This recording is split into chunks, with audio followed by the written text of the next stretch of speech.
I must say, I believe I might unofficially hold the world record for the swiftest and most ludicrous escalation of an HOA dispute in history. We are discussing a situation that went from zero to a SWAT team using a battering ram on a luxury SUV in less than 2 minutes. And how did I arrive at this point, you might wonder? It was entirely due to one individual, Agnes Periwinkle, the self-declared monarch of our suburban cul-de-sac, and her immense, almost pathological desire for control. This narrative, the sheer nerve of it, still causes my head to reel. It all commenced when my grandfather, Pops, came to reside with me. He was not merely elderly. He was delicate, a living embodiment of a life thoroughly experienced, but now requiring continuous, gentle attention. His heart was like a weary old motor, susceptible to sputtering and ceasing. Every physician had cautioned me that an emergency could be imminent, perhaps triggered by something as simple as a cough. Ironically, I am employed as an emergency preparedness consultant, focusing on critical incident response for diverse organizations, occasionally even coordinating with law enforcement for the planning of large-scale events. Consequently, when Pops moved in, my foremost concern was to ensure our home was a sanctuary. Certainly, but also a location where assistance could reach us unhindered, and instantaneously if required. Our residence is situated at the terminus of a somewhat lengthy private drive that accommodates 3 homes branching off the primary cul-de-sac. Crucially, an emergency access easement is distinctly indicated on all the original plat maps and HOA documents. It's a direct, paved route leading from the main road straight to my front door, sufficiently wide for an ambulance or fire engine. This was one of the factors that influenced my decision to purchase the house. Agnes Periwinkle, however, perceived that easement in a different light. In her view, it was an insult, an underused section of pavement that detracted from the flawless, manicured appearance of her territory. Agnes occupied the McMansion at the entrance of the cul-de-sac, a testament to beige aspirations, complete with an impeccably lifeless garden and a gleaming white Cadillac Escalade that she maneuvered like a warship. She served as the HOA president, a position she wielded with the arbitrary despotism of a medieval ruler. My initial awareness of Agnes's particular form of irrationality emerged approximately a week after Pop's arrival. I had engaged a home health aide, Maria, a wonderful, empathetic woman who visited 3 days a week. Maria drove a practical, slightly worn sedan. Agnes immediately took exception to Maria parking in my driveway, asserting it constituted excessive commercial activity. I explained that Maria was a healthcare provider, not a delivery vehicle, and that HOA regulations clearly permitted guest parking. Agnes sniffed, her nose crinkling as though I had offered her a soiled undergarment. "We shall see about that," she had mumbled, already mentally drafting the first of numerous violation notices. I am not unaccustomed to conflict resolution. It is quite literally a component of my profession. I favor de-escalation, logical discourse, and discovering common ground.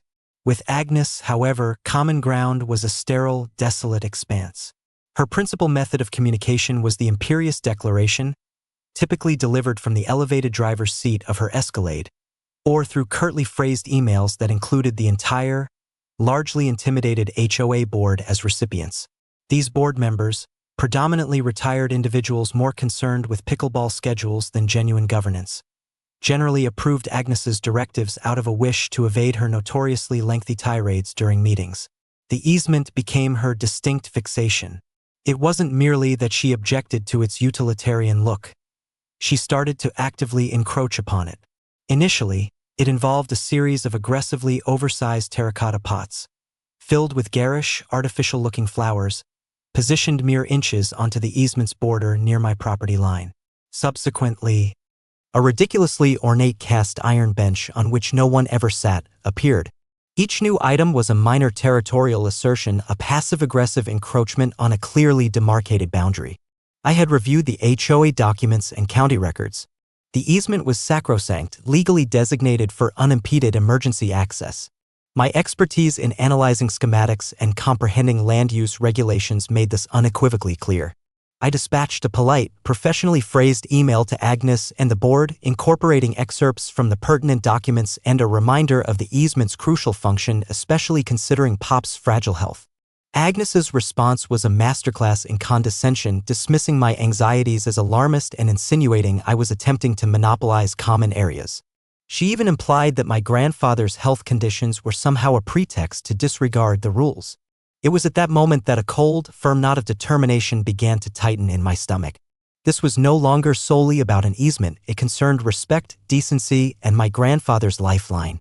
I commenced documenting everything, photographs of the encroachments, copies of all correspondence, even noting the occasions Agnes would deliberately park her Escalade so its enormous chrome grille just touched the edge of the easement for hours at a time. A silent, gleaming menace. Little did I realize that these meticulous records would form the foundation of a far more significant confrontation, a confrontation that would conclude in a manner neither Agnes nor I could have ever, in our most unrestrained imaginations, foreseen. The scene was being prepared, the participants were in position, and the atmosphere was already heavy with the sort of suburban tension that can only culminate in an explosion. And explode it did in the most incredible way. The months preceding that dreadful day were a gradual, agonizing progression of escalating harassment. Agnes, emboldened by the HOA board's ongoing passivity and seemingly motivated by my refusal to simply yield, intensified her campaign. It appeared as though she viewed Pop's frailty not as a cause for compassion, but as a weakness to be exploited. She began to complain about the beeping noises from some of Pop's medical apparatus, a low-decibel heart monitor that was barely discernible inside my house, much less across the street. I invited her in to listen, showed her the readings. She merely pursed her lips, her eyes scanning my living room as if seeking other violations before pronouncing it unsettling and vowing to consult the noise ordinance. She actually followed through and sent me a formal warning letter, which I promptly countered with a decibel meter reading and a letter from Pop's cardiologist explaining the medical necessity. That minor triumph only seemed to infuriate her more. Her Escalade, that colossus of American automotive arrogance, became an increasingly common sight near the easement, sometimes parked at an angle that partially blocked the clear line of sight to my door from the main road. I would take photographs each time, send a calm, factual email referencing the easement's purpose, and receive either no response or a dismissive one-line reply that essentially instructed me to mind my own affairs. My neighbors, for the most part, were sympathetic but intimidated. Old Mr. Henderson from next door, a kind gentleman who had witnessed generations come and go in the neighborhood, would occasionally shake his head and mutter about Agnes, remarking, "She thinks she owns the air we breathe." He had even warned me when I first moved in, "Watch out for that one, son. She's got a taste for power, and it ain't a sweet one." Wise words, as events would prove. My supporters were few but vital. Maria, the home health aide, unintentionally became a chronicler of Agnes's daily patrols and edicts. My lawyer, a sharp college friend named Sarah, who specialized in property disputes, listened with mounting incredulity as I detailed the saga. "This woman is a textbook narcissist with a severe authority complex," Sarah had declared after our third consultation. "Keep documenting, Alex. Every photo, every email, every ridiculous demand. We're building a case here, even if it's just for a restraining order." At this juncture, I invested in superior security cameras, ensuring clear coverage of my driveway, the easement, and the street in front. Not merely for potential burglaries, but specifically to record Agnes's actions. It felt like an excessive degree of preparation for a neighborhood disagreement, but my intuition, sharpened by years of risk assessment, informed me this was not just a disagreement. This was a siege. Agnes's tactics were not confined solely to the easement. She would find fault with the color of my recycling bin, the precise height of the grass on my small strip of lawn, even the type of birdseed I used in a feeder Pops enjoyed observing. Each complaint was a minor irritation intended to annoy, to exhaust me. I would respond to each with scrupulous adherence to the HOA bylaws, often citing the very rules she alleged I was violating, proving her incorrect time after time. This, naturally, only strengthened her resolve to find something, anything, to assert her dominance. On one occasion, she left a note on my door. Not an official HOA letter, but a handwritten message on perfumed, lilac-colored paper, accusing me of diminishing property values by having unsightly medical apparatuses visible through my window. The apparatus in question was an oxygen concentrator, essential for Pops. I recall staring at that note, the sheer heartlessness of it taking my breath away. This was no longer about regulations. This was personal. This was cruel. I nearly lost my composure then, almost marched over to her house and delivered a piece of my mind she wouldn't soon forget. But then I considered Pops, the stress it would inflict upon him, and Sarah's calm counsel. Let her build our case for us, Alex. The crazier she acts, the stronger our position. So I photographed the note, filed it away with the accumulating mountain of evidence, and concentrated on Pops. He was experiencing more difficult days than good ones, and my foremost concern was his comfort and well-being. I ensured all our emergency contacts were current, that the pathway to his bedroom was consistently clear, and that his medications were meticulously arranged. I even conducted mental drills: what to do if he collapsed, the quickest method to call 911, how to direct paramedics. The irony of my professional life so heavily influencing my personal one was not lost on me, but it also signified I was perhaps more prepared than most for the unimaginable. And the unimaginable, regrettably, was hurtling towards us, propelled by Agnes Periwinkle's insatiable ego and her white Cadillac Escalade. The storm was no longer merely gathering. The initial raindrops were starting to fall, and the sky was adopting a truly menacing shade of gray. The air crackled with a tension so dense you could almost perceive the ozone, a harbinger of the lightning strike that was poised to alter everything. I recall thinking, if something befalls Pops due to her obstruction, due to her petty tyranny, I will never ever forgive her, and I will ensure she comprehends the full gravity of her actions. Little did I realize just how spectacularly she would engineer her own undoing, and how a sequence of entirely unforeseen occurrences would converge to administer a form of justice I had not even dared to contemplate. The day everything came crashing down commenced like any other Tuesday, which is to say, with a subtle undercurrent of apprehension about what fresh absurdity Agnes might devise.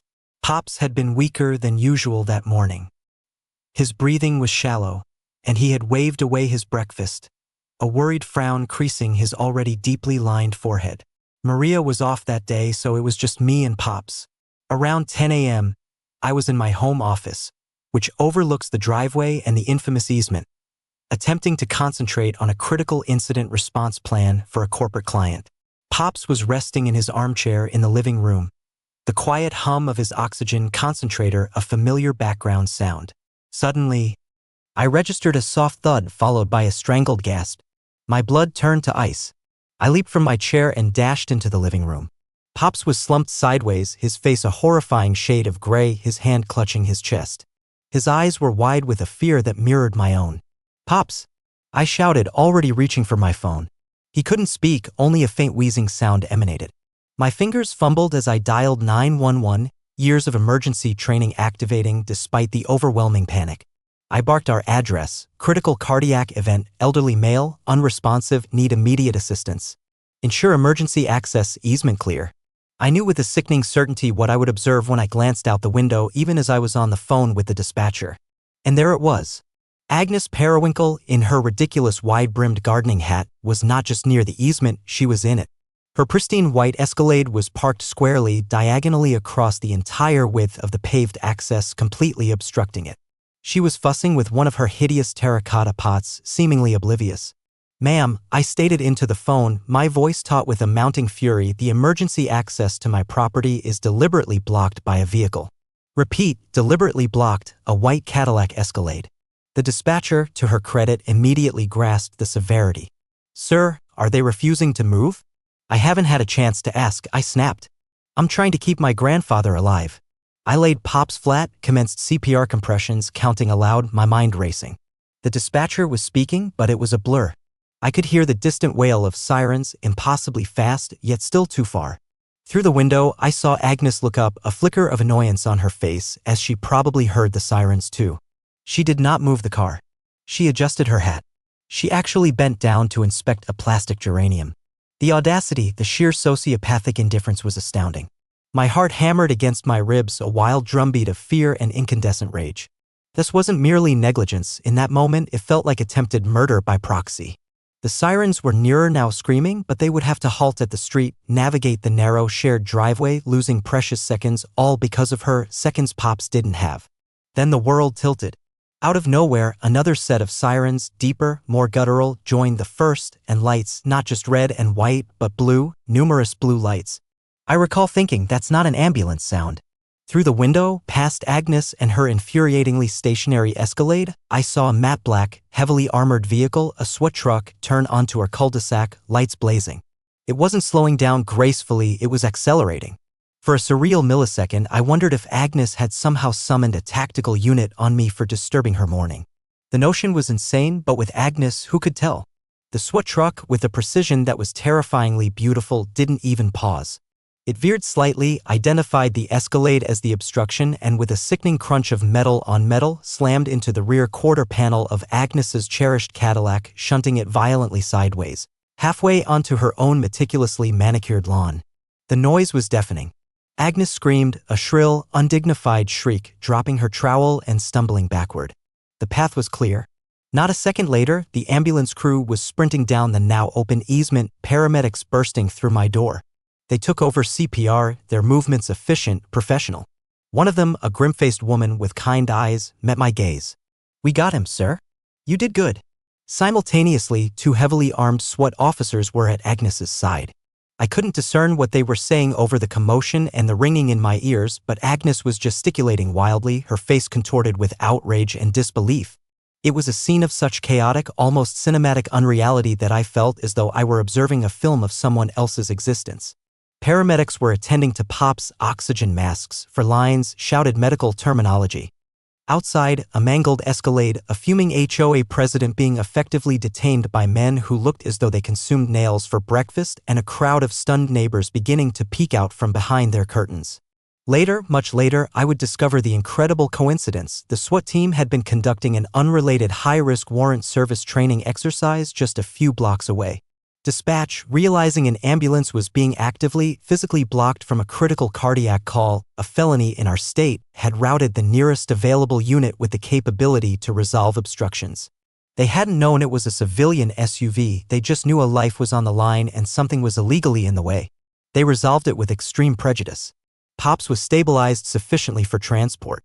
As they wheeled him out, his eyes fluttered open for a moment and he gave the faintest squeeze to my hand. Hope, fragile but fierce, flared in my chest. Once the ambulance had departed, a regular police unit arrived to take statements. I provided mine calmly, factually, my voice still trembling slightly.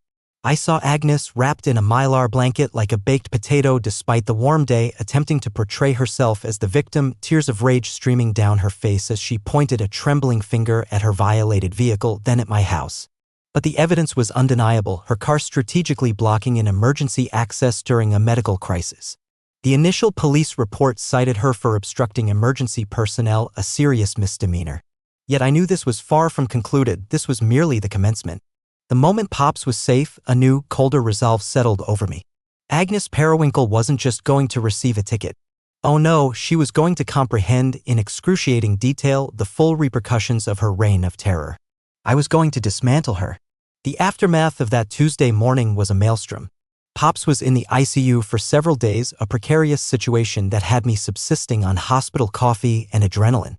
Thankfully, he pulled through, his doctors attributing his survival to the swift CPR and the paramedics' relatively quick access procured by a SWAT team's direct intervention. The irony was not lost on anyone. While Pops fought for his life, I began to lay the groundwork for mine. The moment he was stable, I telephoned Sarah, my lawyer. I recounted the entire insane episode, from Agnes's Escalade forming a gleaming white blockade to the theatrical arrival of the armored cavalry. Sarah was silent for a long moment and then she simply stated, "Oh, Alex, she has no idea what she's done, does she? This isn't just HOA pettiness anymore. This is gross negligence, endangerment, intentional infliction of emotional distress, the works."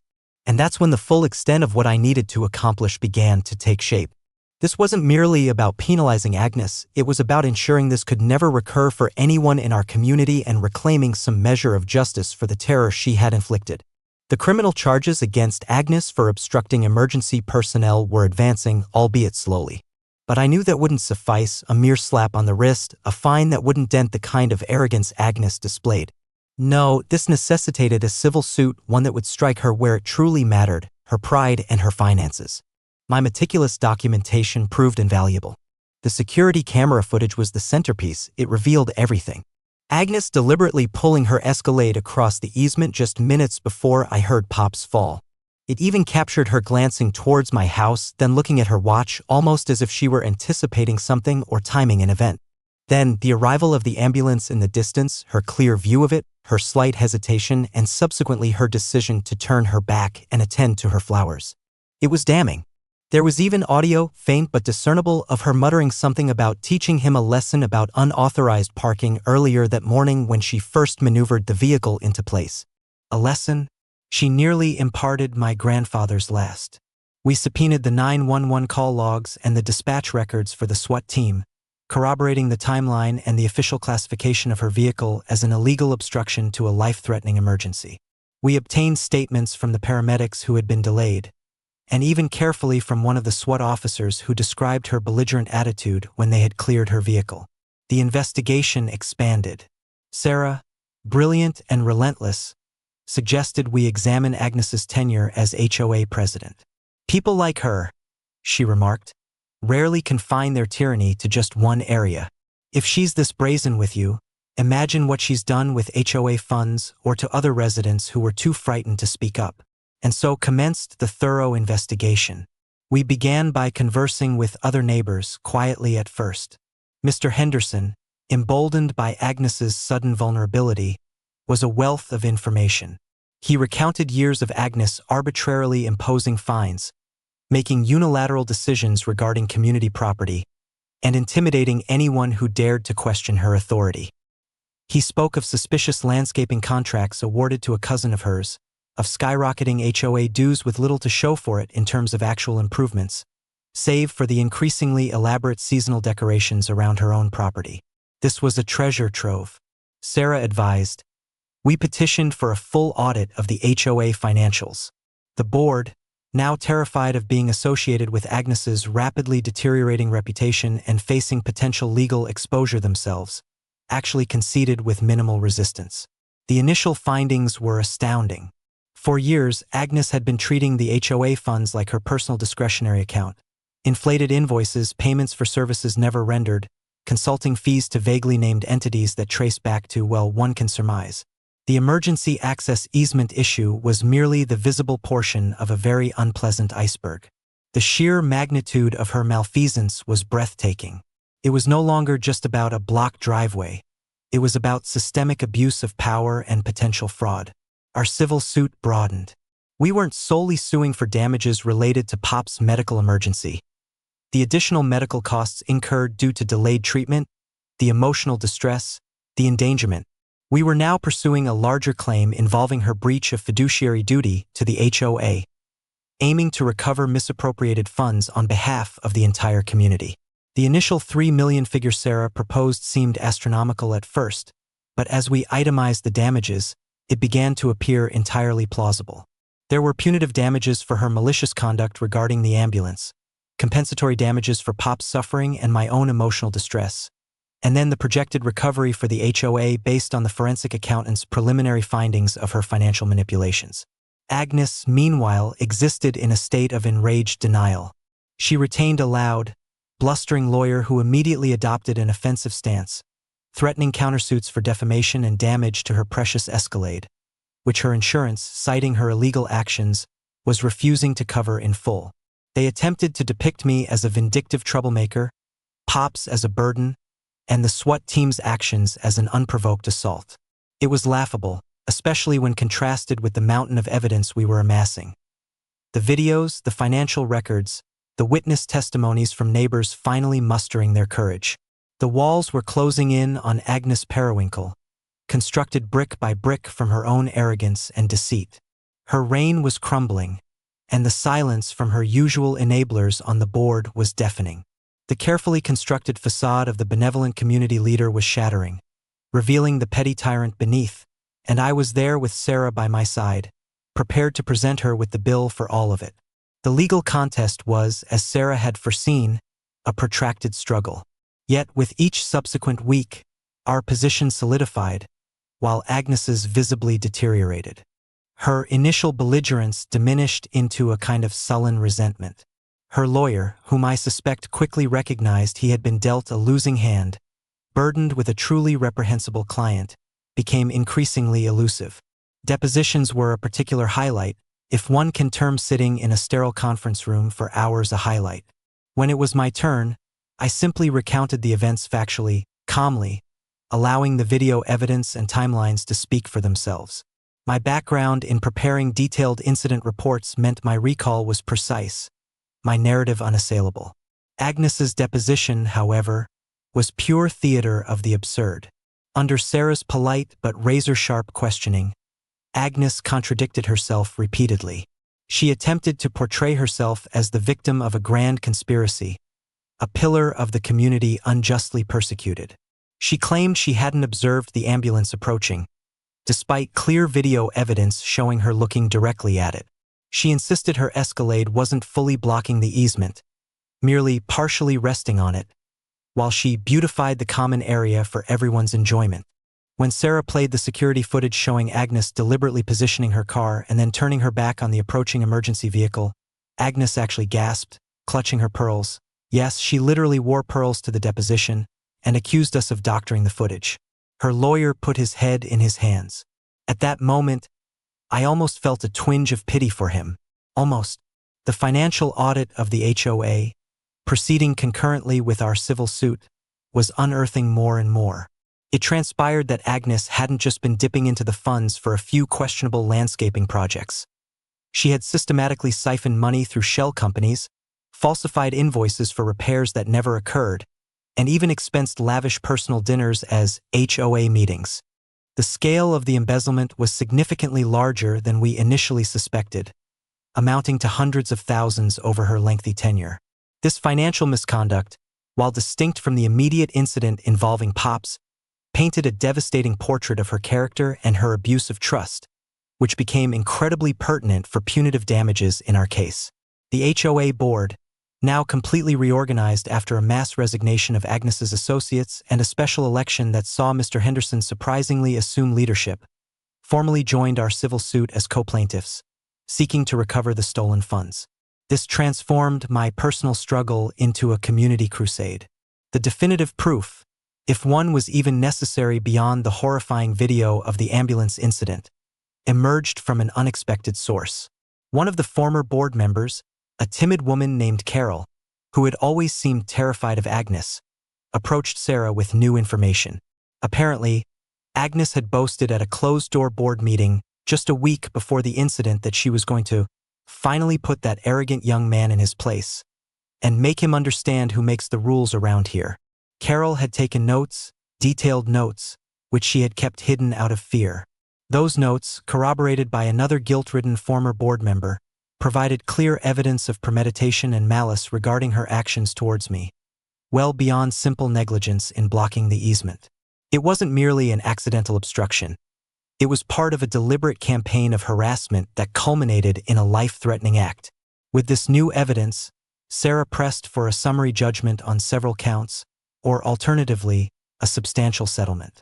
Agnes's lawyer, likely perceiving the potential for a catastrophic trial outcome for his client, finally began to engage in serious discussions. The negotiations were intense. Agnes, even when cornered, remained obstinate. She initially offered a laughably small sum, still refusing to concede any significant wrongdoing. Sarah was not receptive to this. "Mrs. Periwinkle," Sarah stated coolly during one mediation session, her voice like chipped ice, "your actions directly endangered a man's life. Your documented financial misconduct has defrauded this entire community. The evidence against you is overwhelming, incontrovertible, and frankly, morally repugnant. The number on the table is not a starting point for negotiation. It is a reflection of the catastrophic damage you have caused. Consider it your last chance to avoid a public trial that will not only bankrupt you further, but will also ensure your name is permanently synonymous with greed and cruelty." That was the moment I observed true fear in Agnes's eyes, not outrage, not indignation, but the cold, stark terror of someone confronting irrefutable consequences. The fight drained out of her. The $3 million figure we were pursuing was meticulously itemized. Actual damages, including Pop's increased medical bills and ongoing care needs directly attributable to the delay, compensation for emotional distress for both Pops and myself. significant punitive damages due to the willful and malicious nature of her actions, and a substantial portion allocated for restitution to the HOA for the embezzled funds. Given her considerable personal assets, the McMansion investment portfolios, some of which, ironically, had been funded by her HOA skimming, it was a sum designed to inflict pain, to make an impact, but also one that was legally justifiable. She finally conceded. The settlement stipulated the full $3 million payout, a public apology to me, Pops, and the community, though it was clearly read under duress and saturated with insincere regret, and her permanent banishment from ever holding any position within the HOA or any similar community organization. The relief was immense, but it wasn't solely about the monetary sum. It was about the admission, however forced, of wrongdoing. It was about the system, however slowly, functioning. It was about knowing that Agnes Periwinkle would never again be in a position to terrorize a neighborhood. The day the settlement was finalized, it felt as though a heavy, oppressive burden had been lifted not just from me, but from the entire cul-de-sac. Pops by then was home and recovering remarkably well.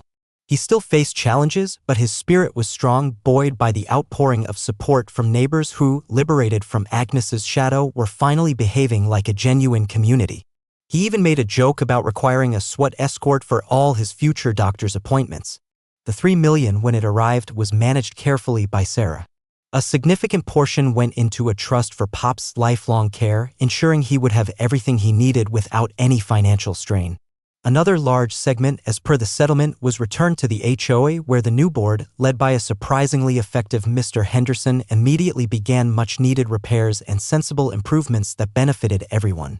They even installed large, unambiguous emergency vehicle access, no parking, tow-away zone signs on the easement, complete with flashing solar lights. Overkill, perhaps, but satisfying? Absolutely. As for my share, after legal fees, it went towards reinforcing my own peace of mind and perhaps, just perhaps, a very lengthy vacation once Pops was a bit stronger. Agnes Periwinkle's downfall was swift and absolute. The settlement compelled her to sell the McMansion to cover the costs. The last I observed of her, she was supervising movers, packing her belongings into a much smaller van, her face a mask of bitter resignation. Her Escalade, crudely repaired but still bearing the scars of its encounter with the SWAT truck, looked as deflated as she did. There were no tearful farewells from the neighbors, just a collective, quiet sigh of relief. The HOA was revitalized. Meetings became productive, concentrated on actual community needs rather than one person's ego. People started conversing with each other again, organizing block parties, looking out for one another. The entire atmosphere transformed from one of muted fear to open friendliness. My professional life even received an unexpected boost. The story, in its vague, non-identifying details, became a legendary case study in some of my critical incident preparedness seminars concerning the unpredictable nature of human factors in emergencies. It serves as a stark reminder that sometimes the greatest threat isn't the conspicuous one. Reflecting on it, it's still difficult to believe how rapidly events escalated, how one person's petty vindictiveness could yield such life-altering consequences. It taught me a great deal about resilience, the significance of meticulous preparation, and the incredible power of a community uniting against abuse. But mostly, it reaffirmed my conviction that while justice can occasionally be slow and its path convoluted and bizarre, involving, in this instance, an incredibly timely SWAT team, it can prevail. Agnes believed she was untouchable, that her self-proclaimed authority rendered her invincible. She underestimated me. She underestimated my affection for my grandfather, and she grossly underestimated the repercussions of her own malice. She learned the hard way that rules, genuine rules, apply to everyone, even self-crowned suburban queens in their ivory towers or, in her case, her white Cadillac Escalade. The tranquility in our cul-de-sac is palpable now.